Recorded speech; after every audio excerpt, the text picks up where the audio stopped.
যখন রামকৃষ্ণ মঠ প্রথম স্থাপনা হয়, তো কিছুদিন পরে যারা ছিলেন বড়রা, স্বামী ব্রহ্মানন্দজি মহারাজ, স্বামী শিবানন্দজি মহারাজ, এনারা যারা এই নতুন জয়েন করছে তাদের দেখে বলতেন, তোমাদের বৈরাগ্য কি ধন্য।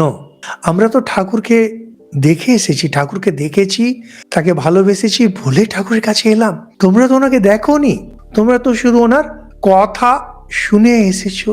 আপনি আমরা এই যে শুধু ঠাকুরের দুটি কথা শুনে, এই গীতা নাম শুনে শুধু চলে এসেছি শুনতে, কিছু তো বৈশিষ্ট্য আছে। কিন্তু সংসার যদি ত্যাগ করতে হয়, এই সিনেমাটির মধ্যে দেখবেন মাঝে মাঝে কিছু কিছু সিনেমা থাকে, কিছু গান থাকে যে তোমাকে আমি যদি পেয়ে যাই সংসারকে আমি লাথি মেরে দেবো, এই ভাব।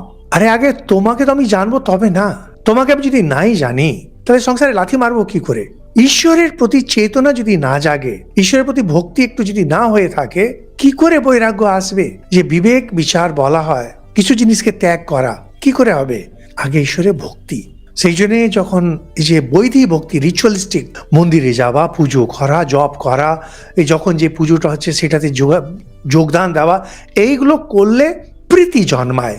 প্রীতি যখন জন্মায়, আগেকার দিনে অ্যারেঞ্জড ম্যারেজের ছিল, ছেলে মেয়েকে দেখেনি, মেয়ে ছেলেকে দেখেনি, মেয়েটি শুধু সেবা করে ছেলের মন জয় করত। ছেলে লুকিয়ে ভালোবেসে, স্ত্রীর জন্য কিছু লুকিয়ে, কোথাও কিছু পেলো লুকিয়ে নিয়ে আসছে, করে করে আস্তে আস্তে আস্তে আস্তে ভালোবাসাটা গাঢ় হয়ে গেল। ফলে আমাদের তালাক সিস্টেম ছিলই না, এক অপরের সঙ্গে জুড়ে গেল চিরদিনের জন্য।